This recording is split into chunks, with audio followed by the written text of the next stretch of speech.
Os povos do Sol.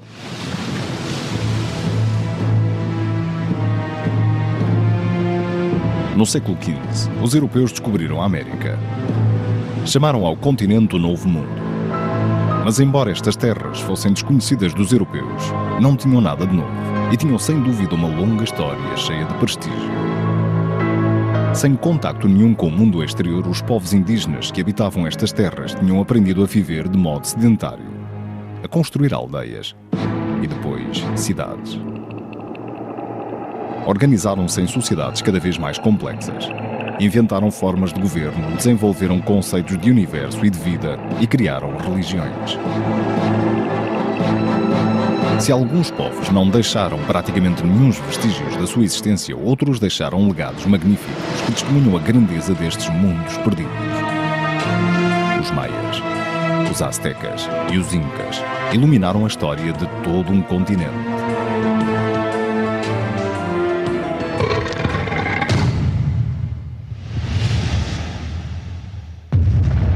Maias, aztecas e incas.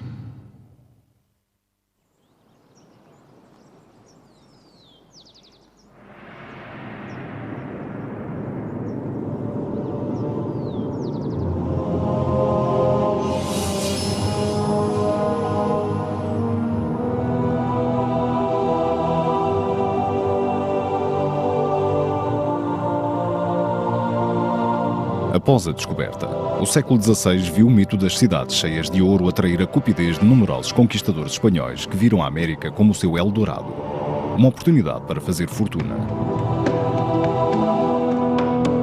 A conquista foi violenta. Em apenas alguns anos, os impérios Inca e Azteca caíram, provocando o fim de um mundo. O extraordinário desenvolvimento destas civilizações foi brutalmente interrompido.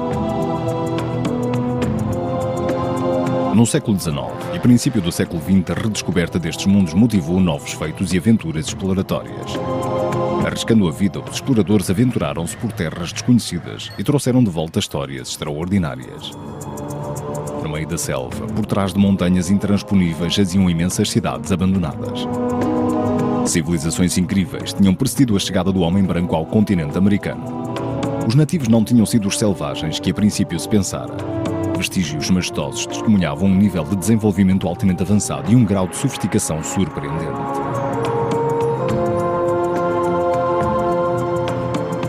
Emergiram dois grupos claramente distintos.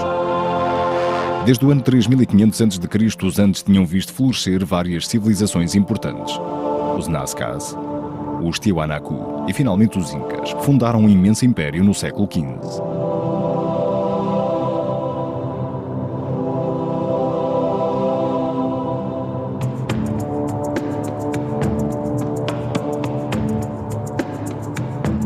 Os maias e os aztecas pertencem às civilizações da América Central que partilharam uma cultura comum desde cerca do ano 2500 a.C.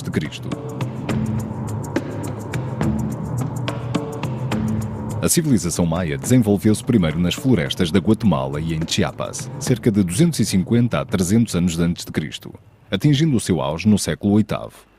Culto e refinado, o povo maia construiu cidades imponentes dominadas por templos e palácios.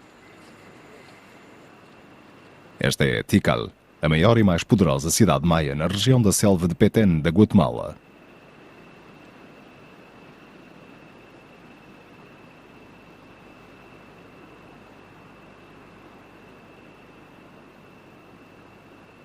Tikal dispunha dos templos mais elevados construídos durante a Era Maia, chegando o mais alto a atingir 70 metros.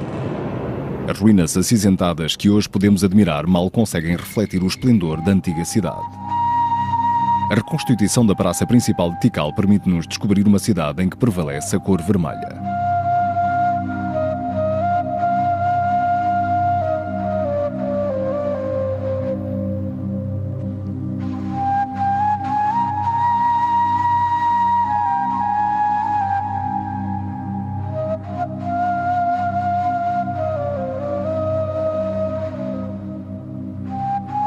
No início da sua pesquisa, os cientistas tentaram perceber a finalidade destes templos em forma de pirâmide. Não eram necessariamente dedicados a deuses. Muitos foram construídos para glória e adoração de reis. Nos anos 50 do século XX, nas profundezas deste túnel, os arqueólogos descobriram uma câmara fúnebre. Lá dentro estava o esqueleto de um homem, coberto por joias de jade, o símbolo maia da vida e da imortalidade. Trata-se do rei Yaso Chankawil, que governou Tikal até ao ano 734 a.C. Tal como os faraós egípcios, os reis maias eram sepultados dentro de pirâmides e organizavam o seu próprio culto de veneração.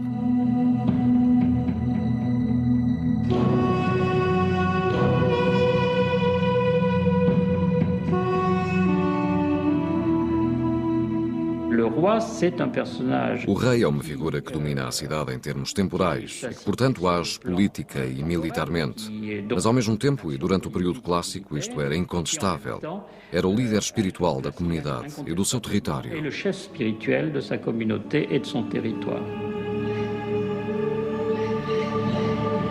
A vida urbana era considerada um reflexo do mundo cósmico, onde o equilíbrio e a harmonia eram garantidos por um rei com estatuto divino. A arquitetura monumental tinha por objetivo impressionar e inspirar medo. O rei era sagrado e a sua história inscrevia-se na mitologia. No dia da sua ascensão ao trono, ele era o sol da manhã, emergindo das entranhas da terra e ascendendo no ar.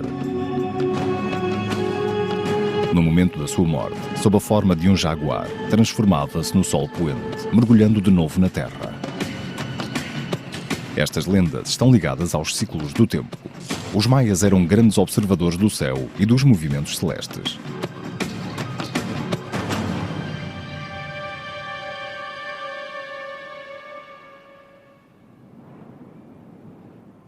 Em Chichén Itzá, uma cidade do Yucatão, existe um monumento particularmente interessante. Um observatório astronómico com uma vista do céu de 360 graus.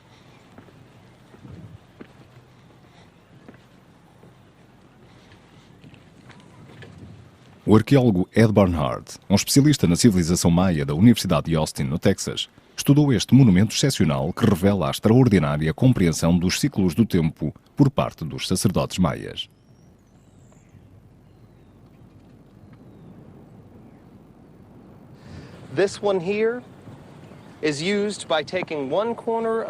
Este canto aqui alinha-se com o canto exterior da janela. Alinhando aqui com a nossa linha de visão, vê-se apenas o Sol. É exatamente este-oeste no equinócio moderno. Deste lado, afastamo-nos 27 graus diretamente para o local onde Vênus aparece no seu ponto norte mais longínquo do horizonte.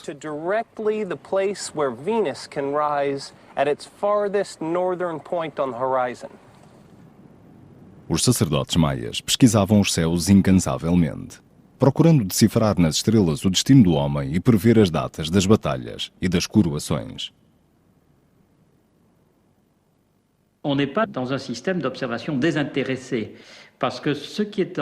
Este não é um mero sistema de observação. O que está em jogo é observar acontecimentos atuais e do passado, de modo a imaginar aquilo que o amanhã poderá trazer e a integração de todos estes acontecimentos em ciclos. Porque a visão do tempo para eles, tal como para outros povos da América Central, é inteiramente cíclica. Alguns ciclos têm tendência a repetir-se e é provável que o tempo um dia seja interrompido. Por isso é preciso ter uma visão clara, em especial à noite, de todos estes acontecimentos que nos podem remeter para o nosso futuro possível. Que nos renseigne sur l'avenir possible.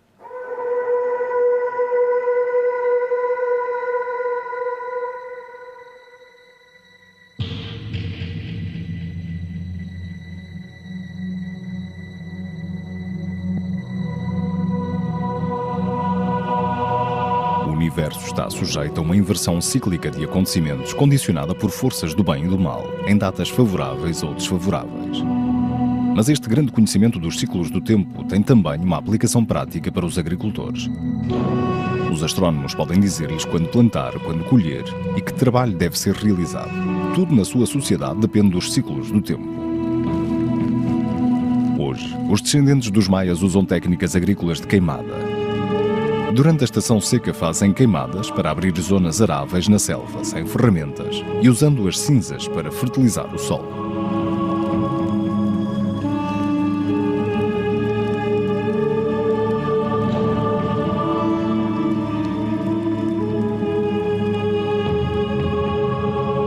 Durante muitos milhares de anos, o milho foi o alimento básico destas regiões da América Central. Foi cultivado aqui pela primeira vez há cerca de 5.000 anos.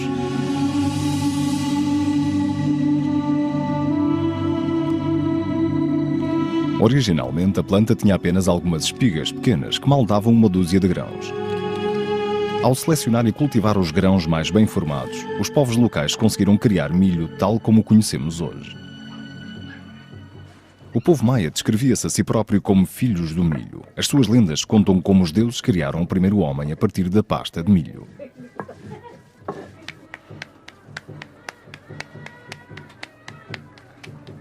A presença destas famílias hoje, exatamente no mesmo local onde cerca de 70.000 dos seus antepassados viveram em tempos, levanta uma série de questões. Como é que a antiga população maia conseguia viver em vastas comunidades, quando este meio ambiente natural hoje permite apenas a sobrevivência de alguns pequenos grupos de pessoas? A agricultura de queimadas também levanta um problema difícil. O solo rapidamente se esgota quando não o deixam ficar em pousio. Os maias dominavam várias técnicas agrícolas que lhes davam produções maiores do que hoje, mas estas eram ainda limitadas. No século VIII, as cidades maias cresciam consideravelmente. O aumento da população fez-los exceder as suas capacidades de produção, levando assim a períodos de fome.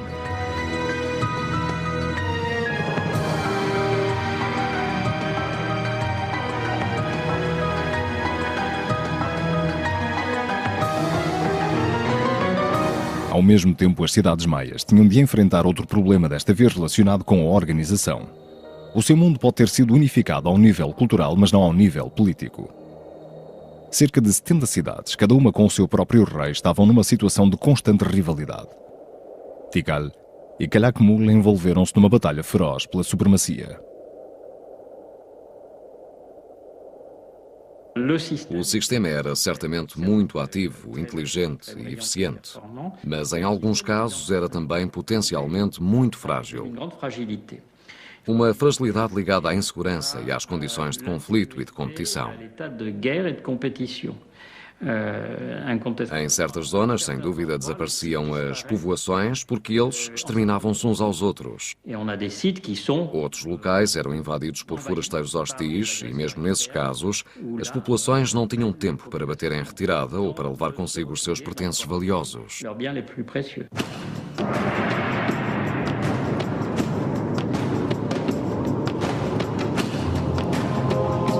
No início da sua pesquisa, os cientistas pensaram um pouco ingenuamente que estavam a lidar com um povo pacífico.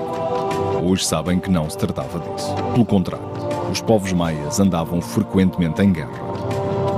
Descoberta em 1946, a povoação Bonampak, no estado de Chiapas, possui as riquezas de todos os frescos maias. Representa um rei Chuamuan, que governou Bonampak no final do século VIII. Estas pinturas ilustram a hostilidade endémica que dividiu o território maia num grande número de reinos rivais, cada um procurando alargar a sua zona de influência, fortalecer o poder político e aumentar a sua riqueza. Num contexto de escassez de recursos, estas lutas fratricidas aceleravam o falecimento coletivo. Após o século IX, não seriam entalhadas e inscritas mais estelas, nem se construiriam mais monumentos. Muitos locais ostentam vestígios do conflito e da destruição. Em apenas alguns anos, este mundo ruiu e desapareceu.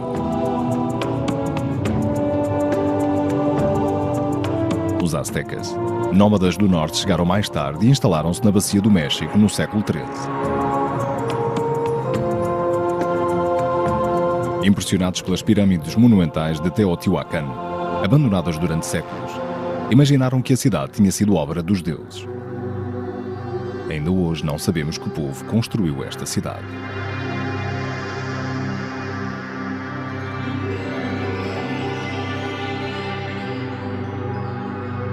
Desprezados e considerados selvagens, os aztecas admiravam os toltecas, que dominaram a zona até ao século XII e com quem partilhavam as origens nortenhas. Os aztecas procuravam uma identidade e, juntamente com o desejo de se instalarem, encontraram uma civilização extraordinária que refletia a anterior a eles e aos seus costumes nómadas e valores guerreiros.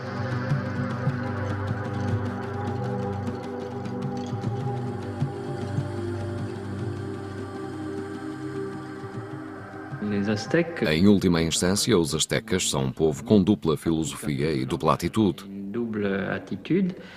Nós somos os herdeiros e os sucessores dos nossos predecessores, em especial dos mais famosos de todos eles, os toltecas.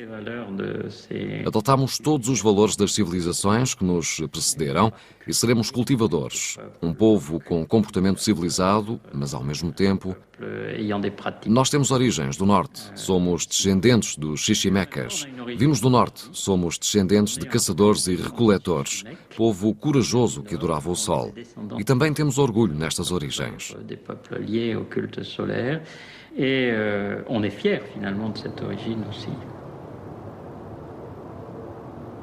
A cidade do México foi construída sobre as ruínas de Tenochtitlan, a capital azteca, depois de ter sido destruída pelos espanhóis. Não é fácil hoje em dia, por entre uma selva urbana de 20 milhões de almas, encontrar aqui vestígios da presença dos aztecas. A surpresa chegou em 1978. Na altura, a Câmara Municipal estava a planear construir uma rede metropolitana. Quando começaram as escavações, os trabalhadores encontraram alguns objetos estranhos.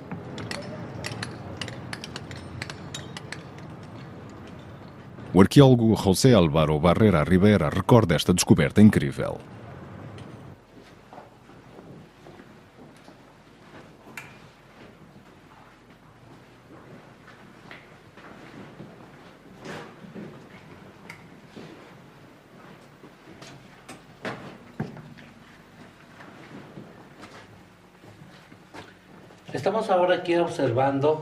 Estamos neste momento exatamente por baixo do Santuário do Templo do Sol. Esta é a parede norte do templo. O templo foi dedicado ao deus do sol, Tonatiuh.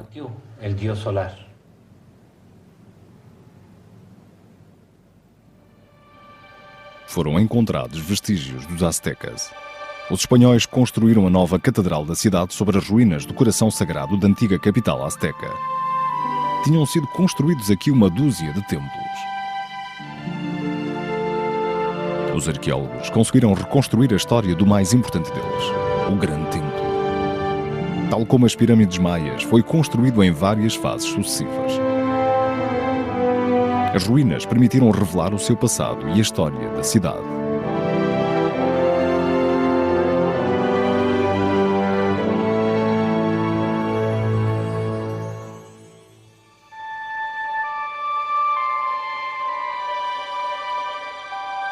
No local onde hoje se ergue a cidade do México, a uma altitude de 2.200 metros, há 500 anos estendia-se um lago, o Texcoco. Numa zona pantanosa, os aztecas construíram uma cidade lacustre, criando ilhas artificiais, uma Veneza das Américas. É incrível, Tenochtitlan. Quando os europeus chegaram, mal acreditaram nos seus próprios olhos. Esta capital acolhia uns 300 mil habitantes. Tenochtitlan era uma das mais importantes metrópoles mundiais na época.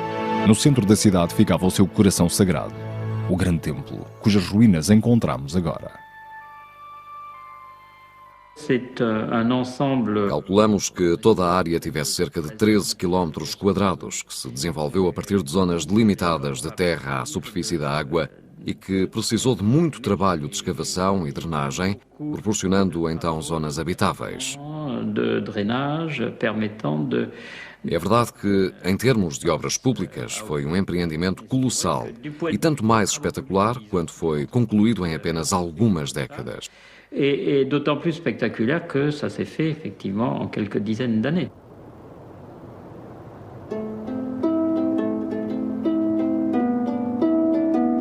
Os aztecas, que se instalaram nesta região pantanosa, tinham muito pouca terra arável, mas conseguiram tirar vantagem máxima do ambiente para alimentar as centenas de milhares que viviam na capital. Nos subúrbios da cidade do México podemos encontrar algumas áreas agrícolas invulgares conhecidas por chinampas. Estes terrenos são tão extraordinários que hoje fazem parte da lista do Património Mundial da Unesco. A sua preservação permite-nos viajar no tempo e descobrir o segredo dos aztecas. Uma chinampa é uma zona arável composta por canais e ilhas artificiais. Os camponeses mexicanos conservam ainda hoje a sua preciosa herança azteca e continuam a trabalhar a terra à maneira ancestral, criando estas jangadas de terra. Iban haciendo esto lo iban haciendo, mire. Fazemos assim, quando a lama seca, fica muito dura. Aplicamos muita lama, de modo que os galhos desaparecem. E depois outra camada, e depois outra ainda. Quando tudo está seco, temos uma chinampa. E assim foram amarrando-las e foram nascendo os terrenos.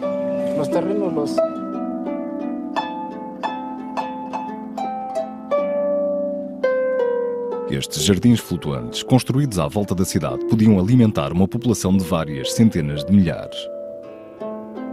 A técnica proporcionava produções muito elevadas.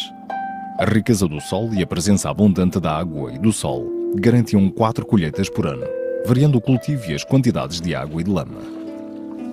Em geral, a agricultura nas chinampas duplicava as colheitas de um determinado terreno.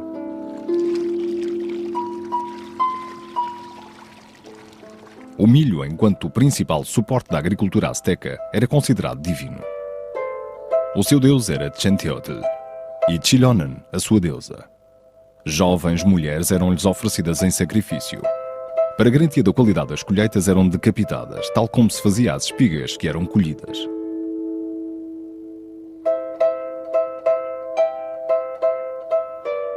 Durante muito tempo realizaram sacrifícios humanos por toda a América Central, mas com os aztecas tornaram-se uma obsessão. Quando os conquistadores entraram pela primeira vez na grande praça de Tenochtitlan, ficaram horrorizados ao ver os degraus do grande templo banhados de sangue.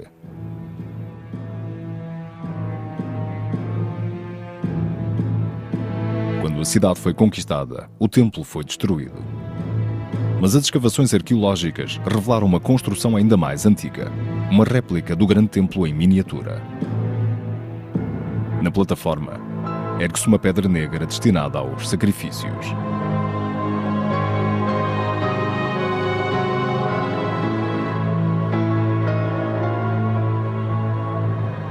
O tipo mais comum de sacrifício consistia na extração do coração. A vítima era deitada sobre a pedra dos sacrifícios, agarrada por 4 homens. O sacerdote então abriu o tórax com uma faca e extraía o coração ainda a pulsar, oferecendo-o a um sol sedento de sangue. O corpo da vítima era então lançado pelos degraus da pirâmide, voltando assim ao sol. O coração era colocado sobre esta estátua, o Chacmol.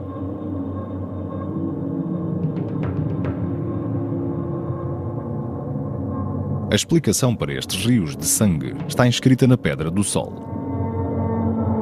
Esta escultura de 3 metros e 60 centímetros de altura que pesa 20 toneladas é um calendário que marca o desaparecimento de 4 sóis devido a cataclismos.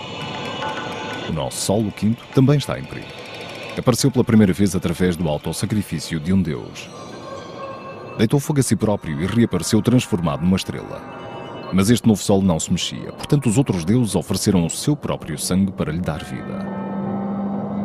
Deste modo iniciou-se o drama cósmico, no qual a humanidade tinha agora um papel a desempenhar. Para o Sol continuar o seu percurso, tinha de ser alimentado todos os dias com água preciosa. Por outras palavras, com sangue humano.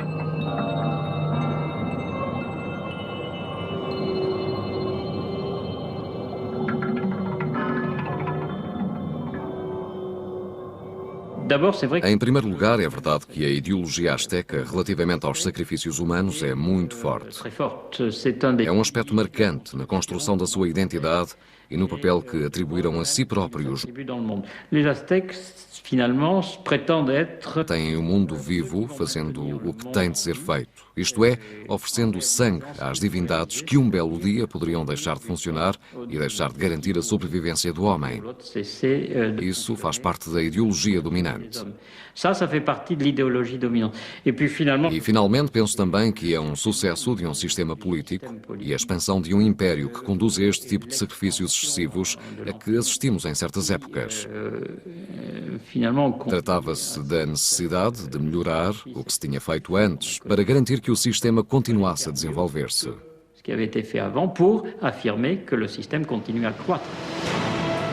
Em 1487, o imperador Huitzilopochtli comemorou a renovação do Grande Templo. A cerimónia foi aterrorizadora. No altar de sacrifícios, os sacerdotes abriram o peito de uma sucessão infindável de cativos. A inauguração tirou a vida a 10.000 pessoas, talvez mais. O Império estava no auge do seu poder. Em 1440, os aztecas tinham lançado largas campanhas de expansão, conquistando pela força as tribos que viviam no Planalto mexicano. Em 1520 dominavam um império que se estendia por 200.000 quilómetros quadrados. Nas vésperas da invasão espanhola incluía 38 províncias diferentes, cada uma obrigada a pagar elevados tributos. Os aztecas impunham o seu domínio através do terror. O que interessa aos astecas, e o que está na base da sua grandiosa arquitetura que representa o Império, é o controlo de vários territórios para cobrar tributos, para obter riquezas e reconhecimento como autoridade superior. Não se trata de se apoderarem fisicamente desses bens materiais. Subsequentes deslocações e colonizações das populações, abrangendo uma área absolutamente colossal. E avec déplacement de population, colonisation, etc., de toute une surface absolument colossale.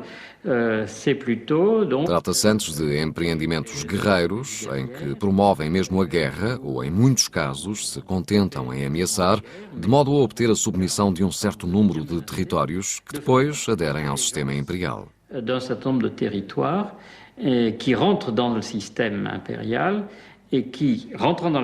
Ao fazê-lo, reconhecem a autoridade suprema de Tenochtitlan, reconhecem a autoridade suprema de Tlatoani, do imperador, reconhecem a importância fundamental de uma divindade, o guardião divino dos astecas, o Huitzilopochtli, o deus do sol. Mas, ao mesmo tempo, em certa medida, têm o direito de continuar a tratar dos seus negócios, desde que continuem a garantir esse reconhecimento e o pagamento dos seus tributos.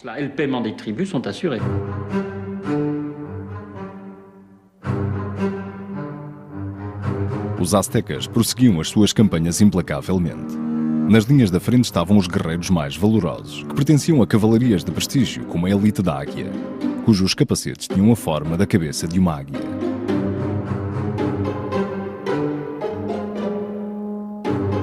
Os tributos eram transportados até à capital por longas linhas de transportadores e eram devidamente anotados e registados. Em vários manuscritos foram encontrados vestígios dessas contas. Toneladas de alimentos, algodão, têxteis, penas ornamentais e uma quantidade impressionante de objetos preciosos constituíam o resgate que os súbditos do Império pagavam todos os anos. As pessoas não tinham direitos nenhuns, a não ser trabalhar para os novos senhores, ver-se reduzidas à escravatura ou tornar-se vítimas de sacrifícios. A rápida expansão do Império ao longo de 2 séculos mal podia esconder as tensões internas subjacentes. Tenochtitlan era um mostruário dos aztecas e o seu poderoso domínio exigia um preço elevado.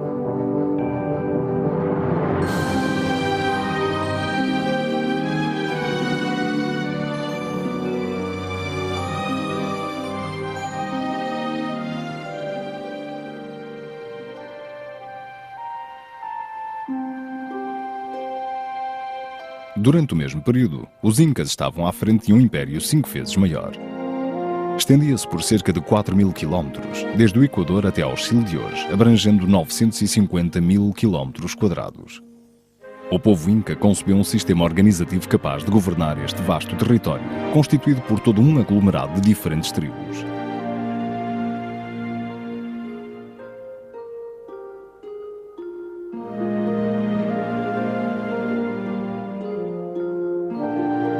Em 1615, numa obra excepcional, Filipe Humán Poma de Ayala desenhou um perfil histórico e etnográfico da região dos Andes pré-colombianos e pré-coloniais. Essa obra, a obra da sua vida, continha também uma acusação virulenta dos excessos das autoridades espanholas em relação às populações indígenas.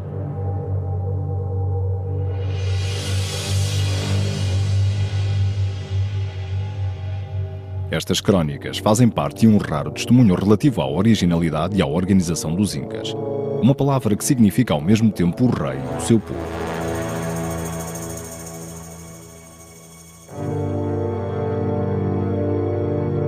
A lenda defende que havia 13 Incas, mas os primeiros 8 eram, provavelmente, míticos. Podem ter sido chefes militares. Nessa altura o povo Inca não se distinguia de outras tribos do Peru. Com o 9º Inca começa verdadeiramente a sua história. O poderio Inca cresceu e em breve ultrapassou o poder de um pequeno Estado. Homem de grandes capacidades militares, Pachacuti iniciou a impressionante expansão do Império Inca. A norte conquistou o reino de Chinu. A sul avançou até ao Vale Nazca. Abrindo uma nova era de conquista, juntou umas 500 tribos dos Andes num único Estado. Houve uma verdadeira tentativa de, a partir de uma autoridade central, harmonizar no seio de um império uma ampla variedade de entidades claramente muito diferentes. Essas diferenças acentuaram-se ainda mais quando o império se alargou para sul, desde a Colômbia até a Argentina e ao Chile, abrangendo um número de regiões que eram geográfica e ecologicamente extremamente diversas.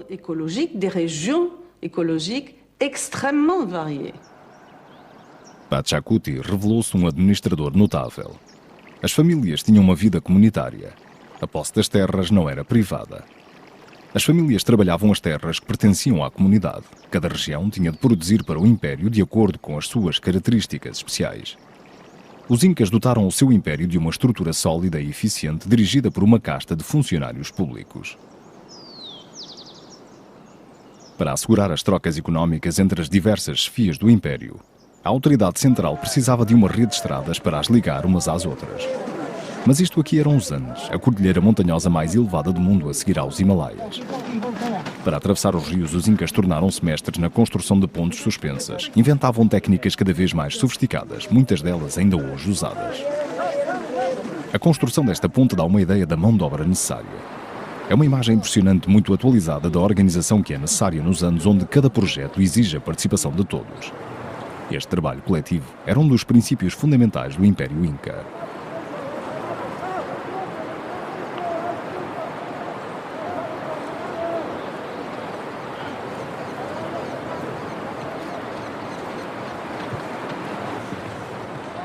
A vasta rede de estradas chamava-se Capacnan. Era o elemento-chave da política económica e da organização política do Império Inca, uma coluna vertebral gigantesca comparada com a rede de estradas dos romanos. Permitia ao Inca controlar o seu império e o movimento das suas tropas a partir da capital, Cusco. Após a conquista hispânica, a maioria destas estradas deixaram de ser mantidas. Os incas não tinham transportes com rodas nem cavalos. Todas as viagens eram feitas a pé. Este meio de locomoção não era para os espanhóis. Por isso eles abandonaram as estradas. A altitudes entre os 1.000 e os 4.500 metros, com 40.000 quilómetros de comprimento, estas estradas tinham às vezes 15 metros de largura.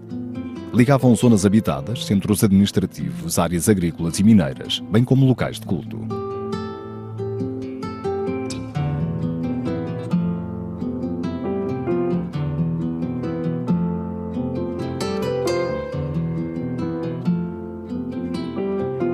A rede de estradas dos Incas proporcionou a unificação deste imenso império, decididamente um dos mais bem organizados.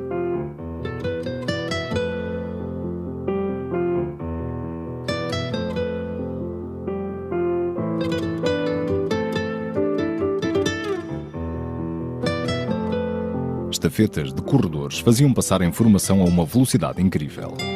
Partindo do Palácio do Inca, eles conseguiam alcançar os limites do Império em 2 dias. Os Incas não tinham escrita. Para compensar esta falha, desenvolveram um sistema original usando este objeto, o quipu, feito de vários fios coloridos e com nós. Cada cor e cada comprimento tinham um significado codificado, simbolizando um número, uma data ou um tipo de produto. Os quipus permitiam gerir as finanças públicas com bastante eficácia. A economia era controlada através de vários intermediários. As povoações locais, através dos seus chefes, eram obrigadas a recolher os impostos e a organizar a mita, o trabalho obrigatório dos anturruna, aqueles que tinham de pagar os tributos. Isto representava o primeiro elo da cadeia. Mas o Inca impunha todo um sistema administrativo aos povoados. Por exemplo, com pessoas encarregues de monitorizar a atividade mineira e com funcionários públicos para cada região do Império, chamados apucuna. Estas pessoas eram mais do que meros delegados da autoridade central. Funcionavam também como elos de ligação no fluxo da informação entre os chefes locais e o próprio Inca. Em algumas aldeias dos Andes, ainda hoje se encontram vestígios deste extraordinário sistema.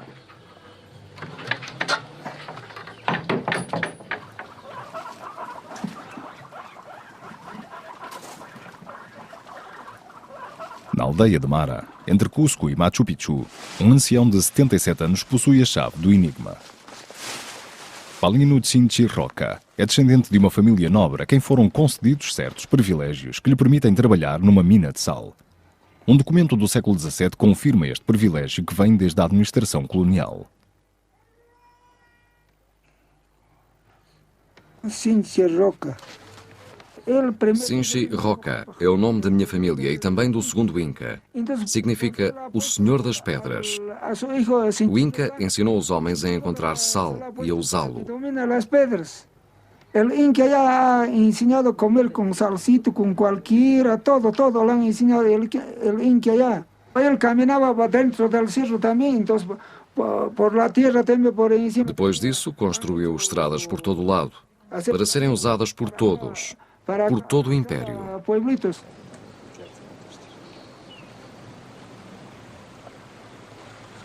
Mara é um local extraordinário.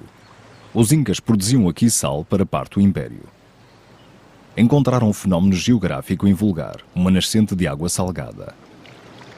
Através de uma sucessão de socálculos, a água evapora-se, deixando o sal, que é particularmente escasso nas montanhas. De Mara estendiam-se estradas em todas as direções, fornecendo várias regiões vizinhas. Em tempos, o local desfrutou de uma importância especial que agora se perdeu. As minas de sal de Mara também engrandeceram a imagem de Todo-Poderoso dos imperadores. Era por causa do sol. Graças ao sol. Os Incas adoravam o sol.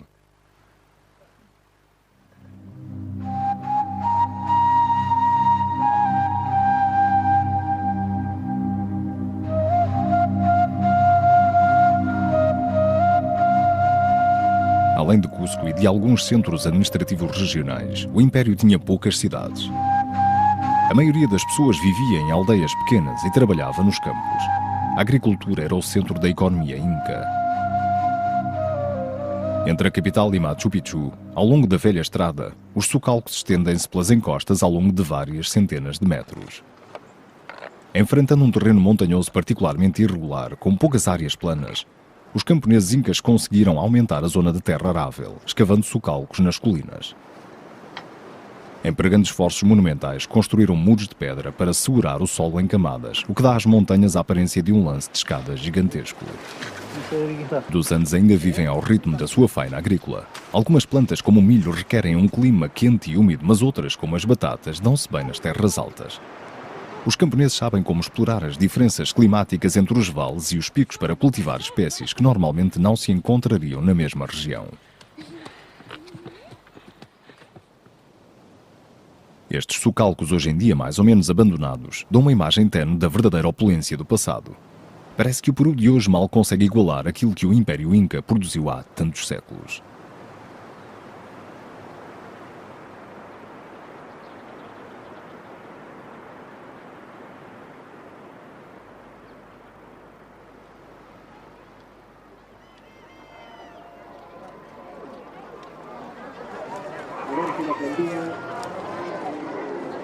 Hoje, nos arredores de Cusco, as famílias juntam-se em mercados locais para trocar os seus alimentos em excesso e alguns produtos artesanais, permutando e trocando géneros.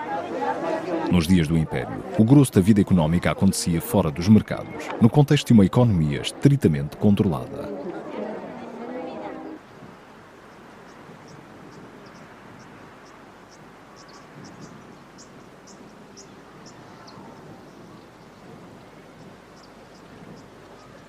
Estas construções, conhecidas por colcas, eram armazéns dirigidos pelo Estado. Quando os espanhóis chegaram, estavam cheios de alimentos e objetos do dia-a-dia.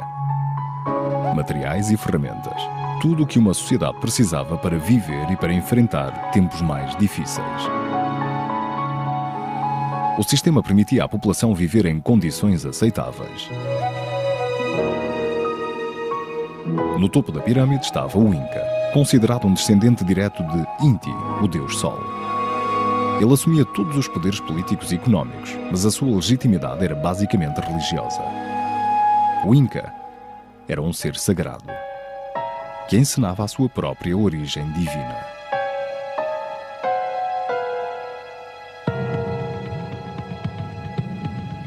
A cidade de Machu Picchu, miraculosamente preservada, construída por Pachacuti, a 70 km da capital, é o símbolo majestoso do grande poderio do Inca.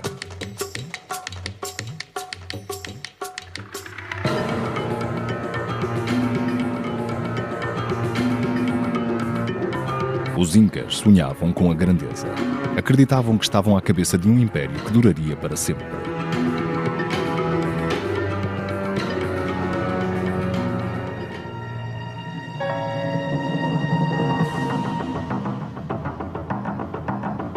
Oitenta anos após o reinado de Pachacuti, os conquistadores descobriram os Andes.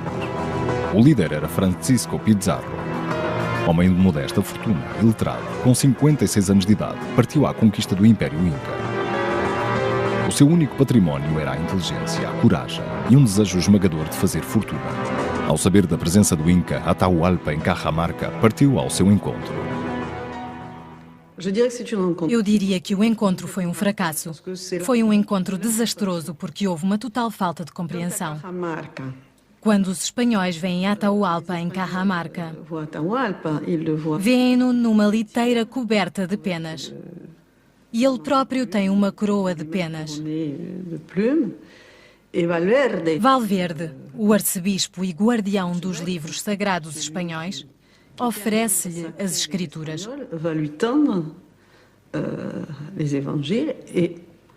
Como o Inca nunca tinha visto um livro, pega nele, olha para ele e atira-o para o lado.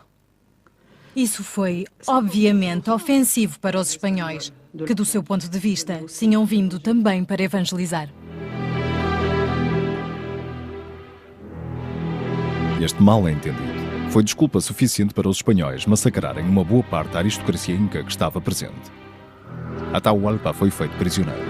Pizarro exigiu um enorme resgate em ouro, que foi pago imediatamente.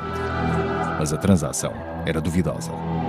Pizarro conseguiu que o Inca fosse julgado e executado.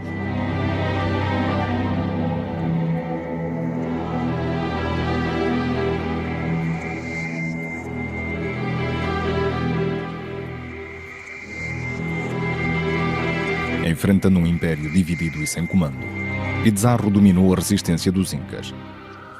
Acabou. Os espanhóis eram os novos senhores dos Andes. Os anos que se seguiram à conquista espanhola foram trágicos para os Incas. Devastados por armamento moderno e escravizados, assistiram ao colapso do seu mundo.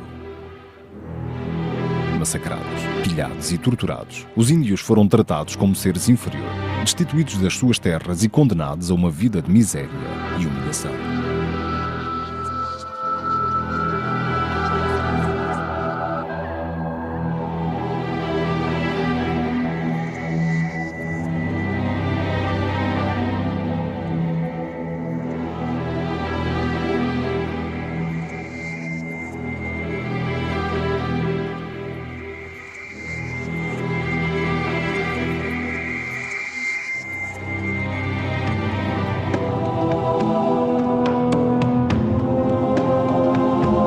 Alguns anos antes, em 1519, a conquista do México por Hernán Cortés proporcionou um dos mais extraordinários encontros entre a história e a lenda. Para os aztecas, o ano de 1519 coincidiu exatamente com o ano em que o seu lendário calendário previa o regresso de Quetzalcóatl, a divina serpente emplumada. No Palácio Presidencial da Cidade do México, os frescos de Diego de Rivera relatam este episódio da história do país, em que se pôs fim a um mundo em apenas alguns meses. Durante muito tempo, os astecas não compreenderam o que se estava a passar, o que estava em jogo, o que poderia acontecer. Não admitiram que todos estes estranhos, tão extravagantes, a quem a certa altura tinham tomado por deuses, podiam representar uma sentença de morte do mundo que eles conheciam. Signifier l'arrêt de mort de leur système à eux et la prise de contrôle de leur système à eux. Quando finalmente se aperceberam, já era um pouco tarde demais. Muito se disse sobre as disparidades de recursos técnicos das armas espanholas, do facto de terem cavalos e cães, etc., que tiveram importância, mas talvez só à margem. De qualquer modo, mais cedo ou mais tarde, aquela parte do mundo tinha sido descoberta e a coroa espanhola e todos os que a representavam estavam determinados a instalar-se ali e a conquistar estes novos horizontes. O que certamente desempenhou um papel principal e que explica o modo como as coisas aconteceram no México foi a enorme inteligência do líder, Cortés. Ele compreendeu rapidamente que o Império era frágil, que havia adversários internos e populações inteiras contra o Império. E então reforçou a sua meia dúzia de homens com tropas auxiliares, às dezenas de milhares que constituíram os seus batalhões nos momentos decisivos. Dizaines de milliers. Et donc on fournit le gros des bataillons au moment décisif.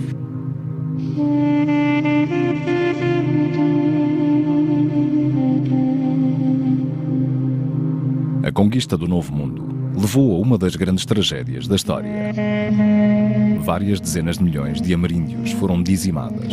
A população do México, em 1519, atingia os 25 milhões. No início do século XVII, mal chegava a 1 milhão.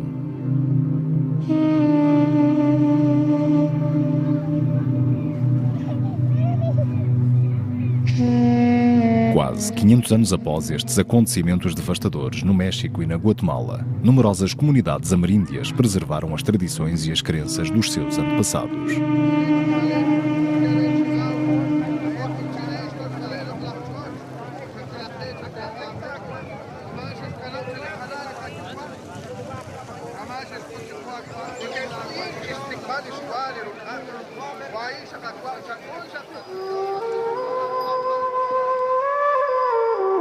Os Andes foram finalmente libertados da opressão espanhola no início do século XIX, dando origem a vários estados independentes, incluindo a Bolívia e o Peru, que herdaram uma parte substancial do velho Império Inca.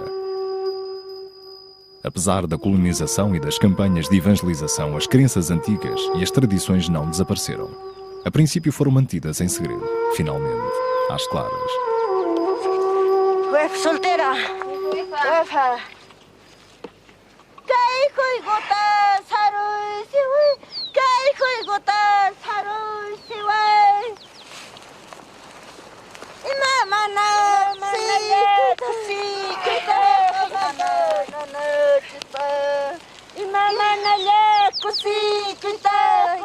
Estes povos da América recordam com orgulho o seu passado glorioso e prosseguem uma longa história que é apenas sua.